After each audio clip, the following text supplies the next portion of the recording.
maintenant terminé par cet objet du ciel profond observé ce mois-ci. Et actuellement, nous sommes à la saison des amas globulaires. Alors nous allons partir sur l'amas le plus célèbre. Oui, en fait, il s'agit de M13, qui est autrement appelé l'amas globulaire d'Hercule.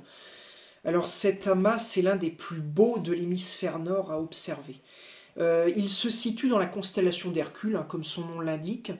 Il est à un tiers de la distance entre les étoiles Eta et Zeta d'Hercule, hein, si on tire un segment, sur le côté du trapèze de la constellation qui est opposé à l'étoile Vega de la Lyre et qui est à l'inverse présentée à la constellation de la couronne boréale. Alors elle n'est pas très visible, mais elle est également présentée, hein, à Arcturus du Bouvier, qui est déjà plus repérable.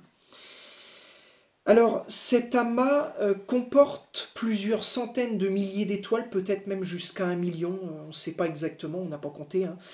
Et c'est un amas qui, ces étoiles-là se concentrent sur un diamètre, enfin une région de 150 années-lumière, ce qui correspond à un diamètre apparent visuel depuis la Terre pour un observateur de 20 minutes d'arc. C'est très petit, mais voilà, bon, après tout est relatif dans l'univers aussi, hein.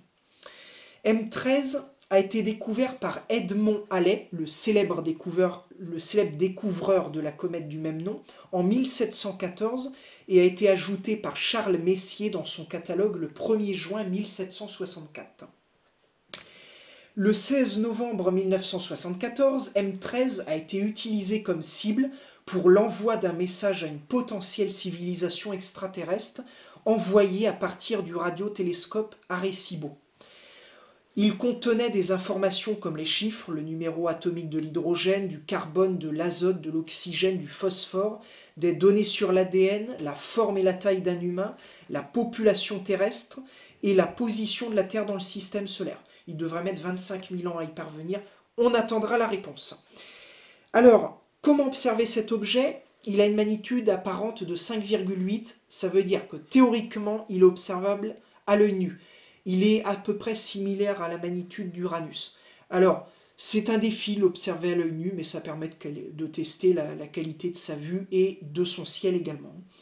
Dans une lunette de 60 mm, M13 apparaît comme une petite boule laiteuse assez floue.